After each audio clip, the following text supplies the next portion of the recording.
તો આ તરફ થરાદના મલુપુર ગામમાં વરસાદથી તારાજીના દ્રશ્યો સામે આવ્યા। 35થી વધુ ઘરમાં પાણી ઘૂસતા ઘર વખરીને મોટા પાયે નુકસાન થયું છે।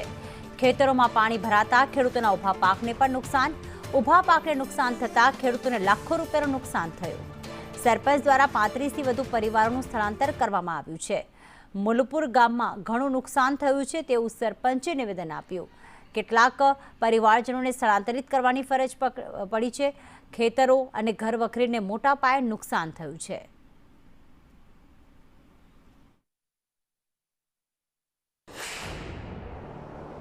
આખો વિસ્તાર જે બનાસકાંઠાના થરાદ છે, વાવ છે, સોઈગામ છે તે તબાહી બોલાય છે। વરસાદની જે અત્યારે તે પરિસ્થિતિ વરવી પરિસ્થિતિનો દ્રશ્ય જોઈ શકો છો તમે। અહીં મારી પાછળ જે પાણી છે તમે બિલકુલ અત્યારે જો ગંદુ પાણી છે અને જે અત્યારે પાણીની પરિસ્થિતિ જોતો અત્યારે રહેવા લાયક કોઈ નથી ને। બાજુમાં જે અત્યારે જે આશરો અપાયો છે ગ્રામ પંચાયત તરફથી જે સ્કૂલની અંદર તે તમે હમણાં તરત કેમેરામેનને કહીશ તો દ્રશ્ય બતાવે છે। અને અત્યારે આપણે જે જોડાયા છે ગામના અત્યારે એક માલિક છે, ઘર માલિક, શું કહેવા માંગો છો? શું પરિસ્થિતિ છે તમારા ગામની? પરિસ્થિતિ અમારે રવિવારે રાતે 10 વાગે પાણી આવ્યું છે। 10 વાગે અમને ગામના સરપંચના મદદથી બારે ગામના વડીલો અથવા સરપંચ શ્રી અમને લેવા આવ્યા હતા। એમના મદદથી અમને ક્વાર્ટર રહેવા માટે સરકારી દવાખાનું આપી છે, એની અંદર અમે રહે છે। અહીંયા પણ કરિયાણાની વ્યવસ્થા પણ અહીંયા કરી આપી છે અને અત્યારે હાલમાં રેડી છે, પણ ઘરની પરિસ્થિતિ બહુ ખરાબ છે।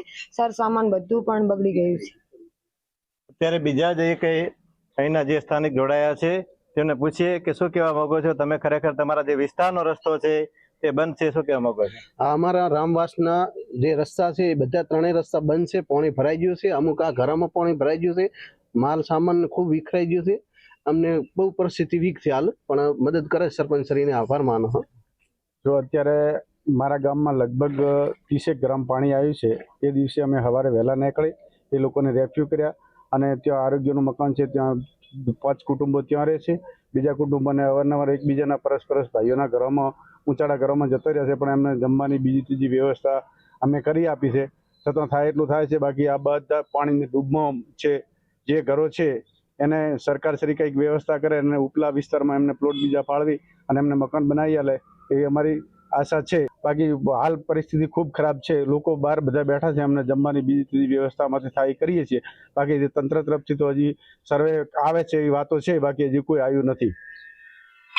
અત્યારે જે તંત્ર દ્વારા માત્ર ને માત્ર આશ્વાસન આપવાના અત્યારે આક્ષેપો થઈ રહ્યા છે, તેને લઈ અત્યારે વીજ પુરવઠો છે ગામની અંદર હજુ સુધી ચાલુ થયો નથી અને જેને અત્યારે બીજો દિવસ વરસાદને વિરામ લીધાને થયો છે, છતાં સુધી તંત્ર અહીં પહોંચ્યું નથી ને તંત્ર દ્વારા કોઈ પણ વ્યવસ્થા કરવામાં આવી નથી તેવા ગ્રામજનોનો આક્ષેપ છે। સંદેશ ન્યૂઝ, દેવરા મિસ્ત્રી, થરાદ તાલુકાની અંદર 13 ઇંચથી વધુ વરસાદ પડતા અત્યારે મલુપુર ગામની અંદર સંદેશ ન્યૂઝ ગ્રાઉન્ડ ઝીરો રિપોર્ટિંગ કરવા પહોંચ્યો છે। તમે જોઈ શકો છો મારી પાછળ જે અત્યારે ઘરની અંદર પાણી છે, 5-5 ફૂટ જેટલું પાણી છે। અત્યારે જે દિવાલો ઉપર જે ખાટલા મૂકવામાં આવ્યા છે તેમજ જે ફ્રીજને અત્યારે ઊંચું કરવામાં આવ્યું છે, તેમજ અત્યારે જે બાળકોના સ્કૂલના ચોપડા છે પલળી ગયા છે। અત્યારે જે ગામજનોને અહીંથી જે સરપંચ દ્વારા જે એના સ્થાનિક જે રંકના હતા જે રહીશો તેમને રેસ્ક્યુ કરી અને તેમને અત્યારે સુરક્ષિત જગ્યાએ ખસેડવામાં આવ્યા છે અને અત્યારે જે ગામના લોકોને બચાવવામાં આવ્યા છે પંચાયત તરફથી। હવે જોવાનું એ રહ્યું કે અત્યારે આમની રીતે તંત્ર શું મદદ કરે છે, કેટલી કરે છે અને કેટલું વળતર આપે છે તે જોવાનું રહ્યું। સંદેશ ન્યૂઝ, દેવરા મિસ્ત્રી, થરાદ।